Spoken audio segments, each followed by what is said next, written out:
داخلا فيه. بسم اللہ پڑھ. بسم اللہ الرحمن الرحیم. وما اوردہ صاحب المفصل وما أورده صاحب المفصل في تعريف الكلمة حيث قال هي اللفظة الدالة على معنى مفرد بالوضع، فمثل عبد الله علما خرج عنه فإنه لا يقال له لفظة واحدة، وبقي مثل الرجل وقائمة وبصري مما يعد لشدة الامتزاج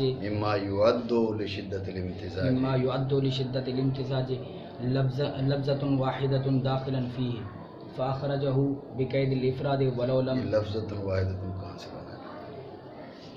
لفظة واحدة داخلا فيه فأخرجه بقيد الإفراد ولو لم يخرجه بتركه لكان أنسب. ولو لم يخرجه کیا ہو گیا ہے؟ ولو لم يخرجه بتركه لكان أنسب لما عرفت.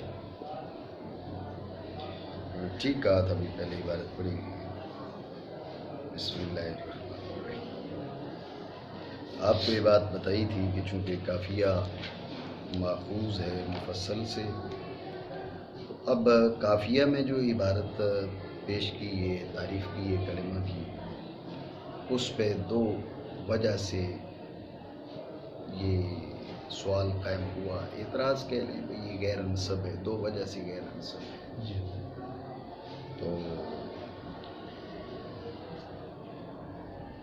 صاحب مفصل نے جو عبارت ذکر کی ہے وہ ایک وجہ سے اس سے بہتر ہے کافی کی عبارت سے. یہ بات میں نے پہلے آپ کو بتا دی. ٹھیک ہو گیا؟ مانا کریں مزید اس میں جو باتیں آتی ہیں وہ میں بتا دوں. اور وہ جس عبارت کیا صاحب مفصل نے، صاحب مفصل ہو گیا جار اللہ زمخشری، ٹھیک ہے نا، یہ معتزلی تھا. اب یہ جو آج کے دور میں بن گیا نا، یہ اچھوت ہو گیا بے جناب والا، آپ کی تصویر فلاں کے ساتھ آ گئی ہے لہذا آپ فلاں بن گئے. جی یہ انتہائی کم عقل اور کم فہم لوگوں کا طریق ہے. ٹھیک ہے، یہ مفسدین ہیں، یہ دین میں فساد کرنے والے ہیں، دین کا حلیہ بگاڑنے والے ہیں. جی اب آپ یہ بتائیے کہ جار اللہ زمخشری کی کتاب کو لے کر ہمارے علماء اس پہ حواشی لکھ رہے ہیں. جار اللہ معتزلی ہے، ہمارے لوگ اس کو رحمہ اللہ لکھ رہے ہیں. اب آپ یہ عبدالقاہر جرجانی، اس کو آپ دیکھ لیں، ابتدا میں جو آپ کی شروع میں تھا میت عامل ہے، طاب اللہ ثراہ وجعل الجنت مثواہ، بولا نہیں بولا؟ تو اب یعنی اگر کسی کی بدعت حد کفر تک پہنچی ہو تو اس کا معاملہ الگ ہے، اگر بدعت حد کفر تک نہ پہنچی ہو تو اس کا معاملہ جدا ہے.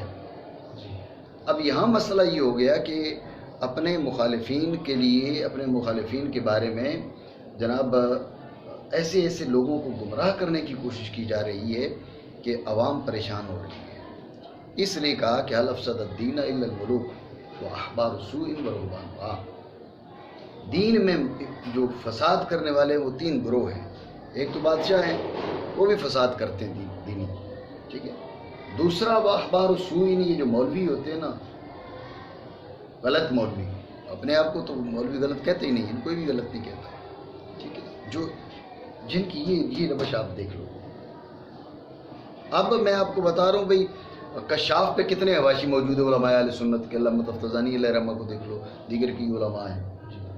کشاف کی تخریج دیکھ لو، ہمارے ائمہ نے جو ہے نا وہ اس میں مذکور جو روایات ہیں احادیث ہیں ان کی تخریج کی، برق کی ہے کشاف پر. جی تو اب اس سے کیا وہ اس کا اعتزال اٹھ کے چڑھ گیا ہمارے سنی علماء پر؟ یار کوئی سمجھداری والی بات کی جائے. وہ جی آپ اسٹیج پر تھے تو فلاں بات ہوگی، اور اسٹیج پر تھے تو فلاں بات ہونے کا کیا مطلب؟ وہ ہمارا مذہب بن گیا. کچھ حالت کی انتہا ہوتی ہے. نہیں آپ اسٹیج پر تھے تو یہ بات ہوئی تھی نا. یہ بتائیے یہ کون سی شرح کی، آپ یہ نقطہ آپ ذہن میں رکھو، میری بات سمجھو. یہ جو آپ اعتراض کر رہے ہیں کون سی شرح کے مطابق اعتراض کر رہے ہیں؟ شرع مصطفی، شرع محمدی میں تو آپ زبان سے روکے جب بھی آپ ہاتھ سے روکے جب بھی آپ گناہ کے شریک نہیں ہیں. زبان سے روکے جب بھی گناہ کی شریک نہیں ہے، دل میں برا جانے جب بھی گناہ کی شریک نہیں ہے. جی اب آپ دل میں بھی اس کو اچھا جانتے تب آپ شریک گناہ بنتے. سمجھ رہے ہو نا؟ تو بھئی آپ اسٹیج پر بیٹھے ہوئے تھے، آپ کے ہوتے ہوئے یہ بات ہوئی ہے، جس کا مطلب ہے کہ آپ کا بھی یہ نظریہ ہے. یہ کون سی شریعت؟ شریعت محمدی میں تو اتنا کافی ہے، دل میں تم نے برا جان لیا. یہ تو کسی اور شرع کی جناب والا تبلیغ ہو رہی ہے نا. یہ میرے لیے لائے، کس کے لیے لائے؟ بات آپ سمجھ رہے ہیں؟ مقصد یہ ہے کہ یہ جو اعتراضات کیے جا رہے ہیں شرع محمدی کے مطابق تو نہیں ہے. یہ کوئی نئی شریعت گھڑ لی گئی ہے جس کے مطابق یہ آپ اسٹیج پر بیٹھے ہوئے تو فلاں وہ ظالم آدمی ہو سکتے توجہ ہی نہ ہو. ایسا ہوتا ہے، بندے کی توجہ نہیں ہوتی. آپ اسٹیج پر بیٹھے ہوئے ہیں، خطیب تقریر کر رہا ہے، آپ کسی بھی بات کی طرف مصروف ہیں. اب میں نے رات کو دیکھا تو قبلہ مفتی عارف صاحب گفتگو کر رہے ہیں. اصل میں اس وقت ہمارا آن لائن پروگرام تھا جو ہم اٹینڈ نہیں کر سکے، تو وہ بار بار مجھے کر رہے تھے، کال کر رہے تھے واٹس ایپ پہ. تو میں ان سے مطلب ان کو بتانا چاہ رہا تھا کہ بھئی یہ معاملہ ہے، ہم پروگرام میں بیٹھے ہوئے ہیں. تو میں ویڈیو میں دیکھ رہا ہوں کہ گفتگو مفتی عارف صاحب میرے بارے میں کر رہے ہیں اور میں جو ہے وہ موبائل کی جانب مصروف ہوں. اب وہ جو گفتگو کی ہے میں نے ویڈیو میں سنی، مجھے اندازہ ہی نہیں کہ مفتی عارف صاحب نے گفتگو کیا کی. اب اگر میں بعد میں ویڈیو نہ دیکھتا، ویڈیو نہ سنتا تو مجھے پتہ ہی نہ ہوتا. کہنے کا مقصد یہ ہے کہ یہ کیا فساد مچایا جا رہا ہے، یہ کون سا دین ہے، یہ کس طرح کی آپ بات کر رہے ہیں. ٹھیک ہے، تو بہرحال بات آئی مفصل والے کی. تو مفصل والا معتزلی ہے، تو اس کی کتابوں پہ ورک کرنے سے نہ ابن حجر معتزلی ہوئے، نہ ہمارے دیگر علماء معتزلی ہوئے، اور جناب والا فلاں کے ساتھ ہماری فوٹو آ گئی لہٰذا ہم جو ہے وہ رافضی ہو گئے. فوٹو جو آ گئی ہے بھائی لہٰذا رافضی ہو گئے. رافضیت اتنا جناب مضر چیز ہے کہ آپ کی اس کے ساتھ فوٹو آ جاتی ہے، بند رافضی ہو جاتا ہے. تو پھر کچھ اور چیزیں تو ایسی ہونی چاہیے وہ محلے سے گزر جائے، بندہ وہ بن جائے. بھائی آپ کے محلے سے فلاں چیز گزر گئی ہے، وہ کتا گزر گیا ہے، جناب خنزیر گزر گیا ہے، تو لہٰذا پورے محلے والے معاذ اللہ ایسے ہو گئے. کل کو ہاتھ مارا جائے. یہ دین ہے یار، منع کرے. وہ جسے وارد کیا حسین مفصل نے کلمہ کی تعریف میں، اب کلمہ کی تعریف میں کیا کہا یہ اس کی وضاحت کر رہے ہیں. جیسا کہ کہا وہ لفظ ہے. اب کہنا اللفظۃ، کیا پہلے اس پہ بات گزر چکی. اکیلا لفظ، کیا اکیلا لفظ. تو اکیلا لفظ کیا ہے؟ یہ درجہ جنس میں ہے، لیکن عبداللہ اس سے نکل گیا. عبداللہ اس سے نکل گیا. عبداللہ کیوں اس سے نکل گیا؟ اس لیے کہ اکیلا لفظ کا مطلب یہ ہے کہ وہ لفظ جس کا تلفظ یک بارگی کیا جائے، جس کا تلفظ یک بارگی کیا جائے. تو عبداللہ، عبد کا تلفظ الگ، اس میں جلالت کا تلفظ الگ. یک بارگی کے بجائے 2 بار تلفظ کیے جا رہے ہیں. توجہ ہے نہیں؟ لیکن سوال کیا جا سکتا ہے کہ بھئی چلیں 2 بار بھی ہو سکتا ہے، لیکن یک بارگی بھی تو ہو سکتا ہے نا. عبداللہ، اب یک بارگی نہیں ہے، بولو عبداللہ یک بارگی ہے. جب یک بارگی ہے تو اب یہ اس میں اللفظوں میں داخل رہے گا، نکلے گا نہیں. اعتراض نہیں سمجھے؟ تو اس کا پھر یہ جواب دیا جاتا ہے کہ وہ لفظ کہ جس میں کوئی ایسی وجہ نہ ہو کہ اس وجہ کے لحاظ سے اس کے یک بارگی تلفظ ہو سکے. وہ لفظ جس کے اندر کوئی ایسی وجہ نہ ہو کہ اس وجہ کا لحاظ کر کے اس کا یک بارگی نہیں، اس کا 1 سے زائد بار تلفظ ہو سکے. عبداللہ اس کے اندر ایک ایسی وجہ ہے کہ اس کا لحاظ کیا جائے تو اس کا 1 سے زائد بار تلفظ ہو سکتا ہے. کوئی وجہ اضافت والی پتہ نہیں، سمجھ رہے ہو نہیں؟ تو آپ دیکھو نا، زیدن،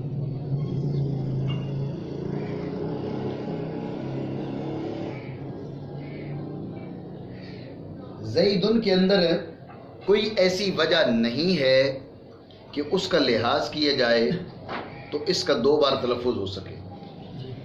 کوئی ایسی وجہ ہے؟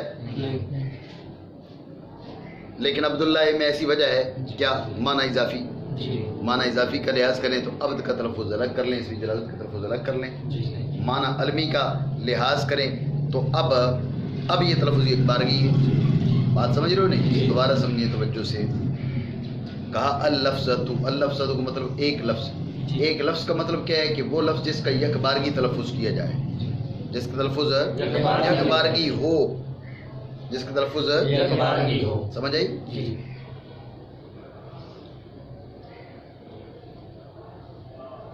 آپ دیکھیں میرے خیال میں وہ پھیکی ہے، یہ میٹھی ہے. آپ چیک کرو. ارے کوئی ایسے نہ کرو، چیک کرو. چل پھر وہی پیو. توجہ رکھیں. تو عبداللہ ہی دیکھیے، توجہ رکھیں.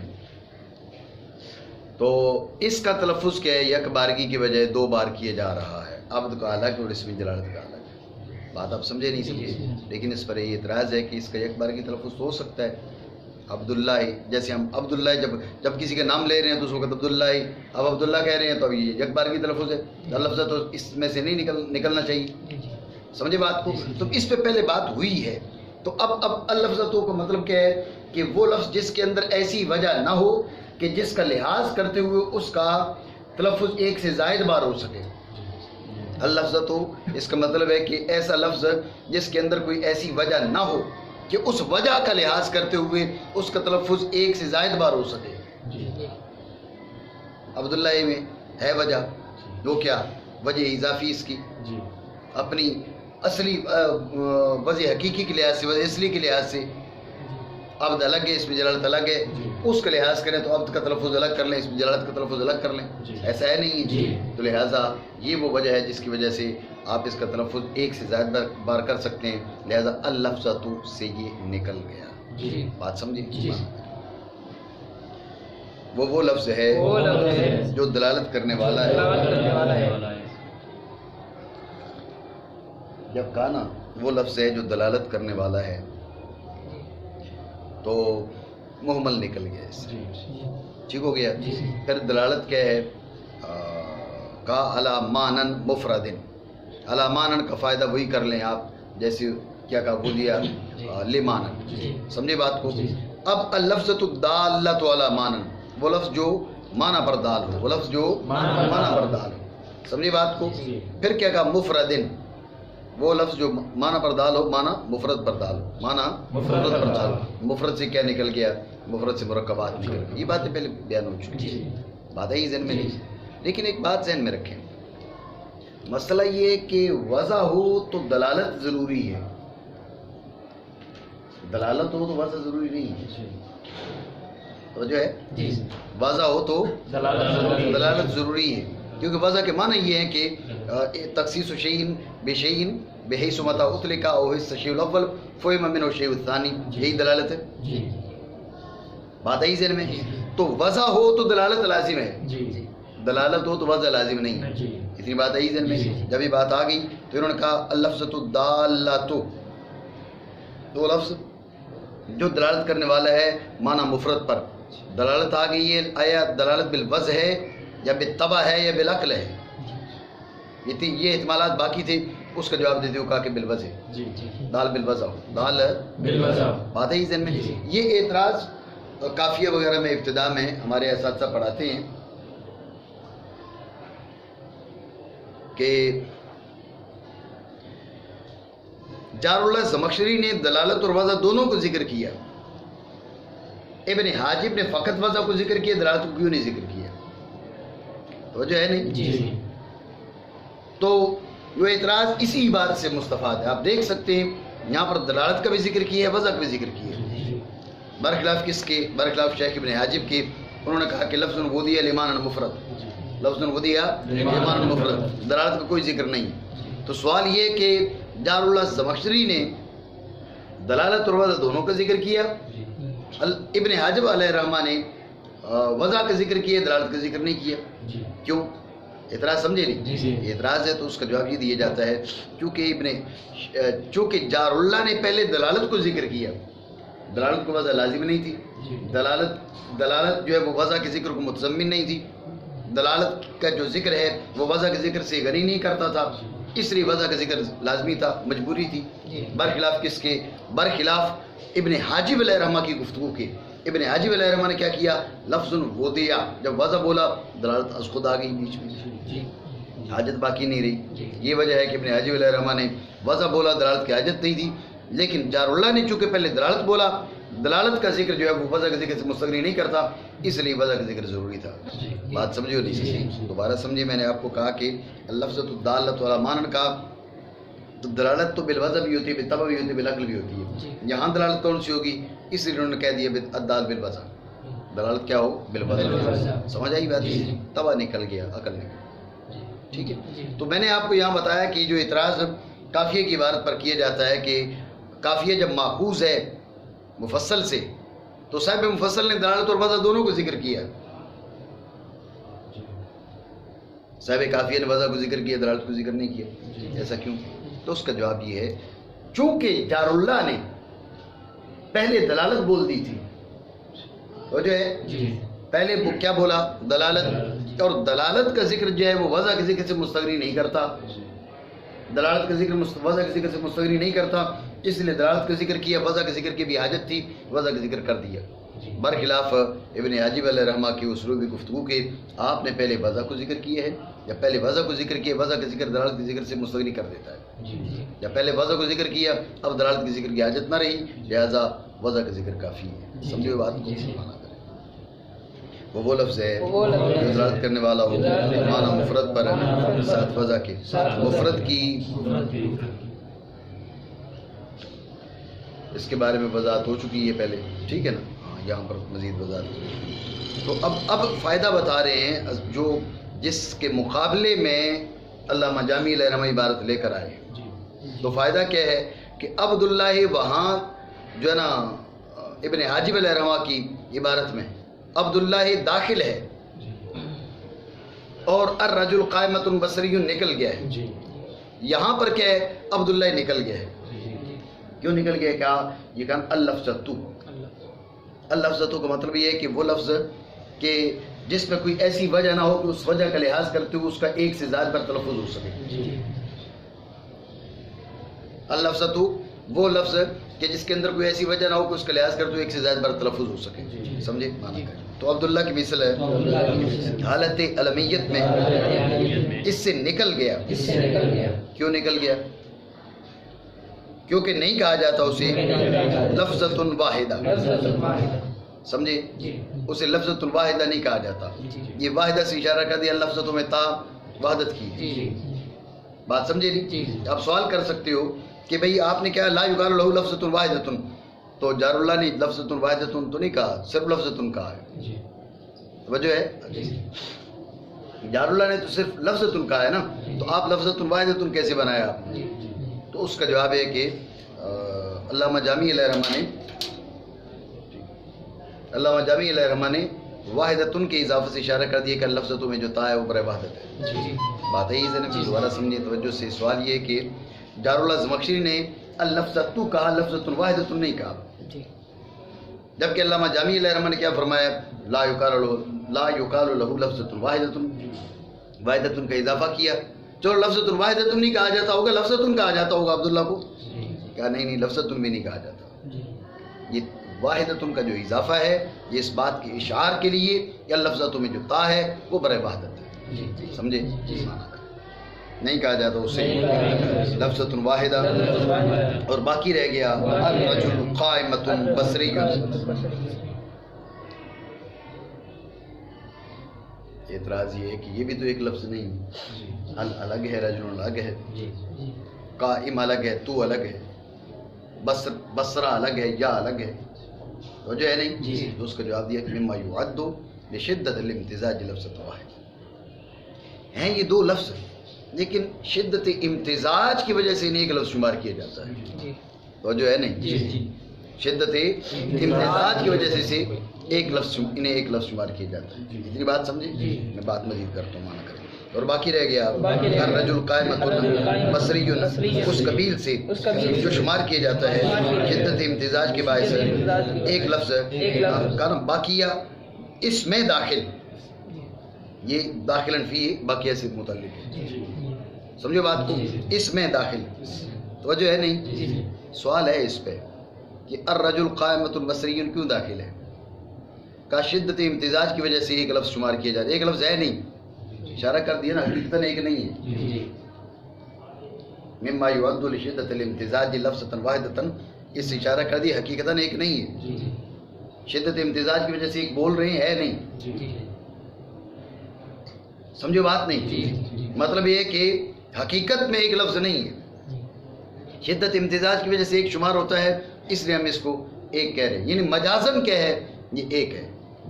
مطلب کیا نکلا کہ اس کے اندر ایسی وجہ ہے کہ اگر اس کا ہم لحاظ کریں تو پھر اس کا تلفظ 2 بار ہو سکتا ہے. حقیقی لفظ واحد نہ ہوا نا, سمجھ رہے ہو. تو اس کے اندر بھی ایک ایسی وجہ ہے کہ اگر ہم اس کا لحاظ کریں تو اس کا ایک بار کے بجائے 2 بار تلفظ ہو سکتا ہے. جبھی تو حقیقی لفظ واحدہ نہیں ہے. حقیقی لفظ واحدہ ہوتا جیسے زید, جب حقیقی لفظ واحدہ ہے اب اس کا 2 بار تلفظ ہو ہی نہیں سکتا. آپ سمجھ رہے ہو نہیں؟ تو جب یہ بات آپ کے ذہن میں آ گئی کہ الرجل میں بھی ایسی وجہ ہے, اس کا لحاظ کیا جائے تو 2 بار تلفظ الرجل. عبداللہ میں بھی یہ وجہ موجود ہے کہ اس کا لحاظ کیا جائے تو 1 سے زائد بار تلفظ ہو سکتا ہے. تو پھر عبداللہ کا نکل جانا, الرجل کا داخل رہنا, یہ قابل اعتراض ہے. بات سمجھو نہیں؟ آپ کہہ رہے ہیں عبداللہ نکل گیا اس لیے کہ وہ لفظ واحدہ نہیں ہے. الرجل قائمۃ بصری داخل رہ گیا کیونکہ یہ شدت امتزاج کی وجہ سے جو ہے نا وہ ایک شمار ہوتا ہے. مطلب حقیقتاً تو یہ بھی ایک نہیں ہے, تو پھر یہ کیسے داخل رہا؟ وہ جو ہے نہیں, ذہن میں رکھیں. عبداللہ کا نکال دینا, الرجل کو داخل رکھنا, یہ مصادرہ ہے. مصادرہ کہیں یا تحکم کہیں, مصادرہ نہ کہیں تحکم ہے. بات پتہ نہیں سمجھو نہیں, دوبارہ سمجھے توجہ سے. یہ ہماری طرف سے اعتراض ہے اس پر. آپ نے کیا کہا؟ آپ نے کہا عبداللہ نکل گیا. بھائی کیوں نکل گیا؟ کہا کہ اس کے اندر ایک ایسی وجہ ہے کہ اس کا لحاظ کریں تو 1 سے زائد بار تلفظ ہو سکتا ہے. ہم کہتے ہیں کہ الرجل میں ہے نہیں ہے, قائمۃ میں ہے, بصری میں ہے. اگر کوئی نہیں ہے تو پھر یعد لشدت الامتزاج کا سہارا کیوں لے رہے ہو؟ سیدھا کوئی ایک لفظ ہے. یعد لشدت الامتزاج کا سہارا لینا یہ دلیل ہے اس بات کی کہ حقیقتاً ایک لفظ نہیں ہے. مطلب اس کے اندر وہ وجہ ہے کہ جس کا لحاظ کیا جائے تو الگ الگ تلفظ ہو سکتا ہے. ال کا الگ, رجل کا الگ, ہوا نہیں؟ توجہ ہے. تو پھر الرجل عبد اللہ, بات تو ایک ہی ہے. عبداللہ کو نکال دینا, رجل کو داخل رکھنا, یہ بات درست نہیں ہے. بات سمجھی؟ کہا جا, اس کے جواب میں کہا جا سکتا ہے کہ بھئی چونکہ شدت امتزاج کی وجہ سے اس کو ایک لفظ شمار کیا جا رہا ہے اس لیے ہم نے اس کو داخل رہنے دیا. تو آپ کہہ سکتے ہیں کہ حالت علمیت میں اس کو بھی تو ایک ہی سمجھے جا رہے ہیں کہ 2 سمجھے جا رہے ہیں. جی حالت, اس کو شدت امتزاج کی وجہ سے ایک بول رہے ہو تو وہ بھی تو حالت علمیت میں ایک شمار ہوتا ہے. اگر اس کے لیے وجہ ہے تو اس کے لیے بھی وجہ ہے. اس کو داخل رکھنا, اس کو نکال دینا, یہ تحکم ہے. بات ہے بار جو فرمایا ہم اس کے مطابق چلتے ہیں. بس نکال دیے اس کو افراد کی قید سے. مفردن سے پھر کیا ہے وہ الرجل قائمۃ بصری نکل گیا, اس لیے کہ مفرد وہ لفظ ہے کہ جس کا جز معنی کے جز پہ دلالت نہ کرے. الرجل کا جز معنی کے جز پہ دلالت کرتا ہے, سمجھے؟ قائمۃ لفظ کا جز معنی کے جز پہ دلالت کرتا ہے, بصری لفظ کا جز معنی کے جز پہ دلالت کرتا ہے, لہذا یہ نکل گیا. توجہ ہے. اب ایک وجہ سے کہہ رہے ہیں یہ نسب ہے, دوسری وجہ سے غیر نسب ہے. برخلاف ابن حاجب علیہ رحمہ کی عبارت کے وہ 2 وجہ سے غیر نسب ہے. اب علامہ جامی علیہ رحمہ کہتے ہیں کرنا کیا تھا؟ کہتے مفردن کی قید رہنے دیتے, سمجھو, مفردن کی قید رہنے دیتے تو اب کیا ہو جاتا؟ اب یہ قائمۃ بصری وغیرہ داخل رہ جاتا, اب یہ بھی انسب بن جاتا. تو جو ہے نہیں, مزید بات کرتے ہیں. اور اگر نہ نکالتے اس کو, بھائی کیسے نہ نکالتے؟ اس قید کو چھوڑنے سے, بے ترک ہی میں ہی کا مرجع قید الافراد, ٹھیک ہے, اس قید کو چھوڑنے سے البتہ انسب ہوتا. بات ہے ذہن میں. بھئی انسب کیسے ہوتا؟ کہا اس پہ گفتگو پہلے ہو چکی, بس وہ اس کے پہچان چکا. بات ہے ذہن میں. لیکن سوال یہ ہوگا کہ بھئی بات یہ ہے کہ اگر مفرد کی قید کو چھوڑ کے قائمۃ بصری وغیرہ کو ہم داخل رہنے دیتے تو وجہ ہے جی تو پھر کلمہ کی طرف دخول غیر سے معنی نہ ہوتی.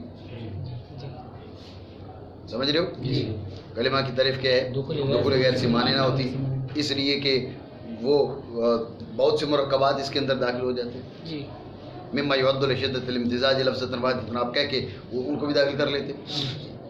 سمجھو بات نہیں؟ تو اس لیے اگر مفرد کی قید سے چند کلمات نکل رہے ہیں، الرجل قائمۃ بصری، یہ نکل رہے ہیں، آپ کہہ رہے ہیں اگر قید نہ لگائی جاتی یہ داخل رہتے تو بہتر ہوتا. بات یہ قید نہ لگائی جاتی تو کئی ایک مرکبات اس میں داخل ہو جاتے، اس لیے قید کا لگانا ضروری تھا. جی بات سمجھے؟ جی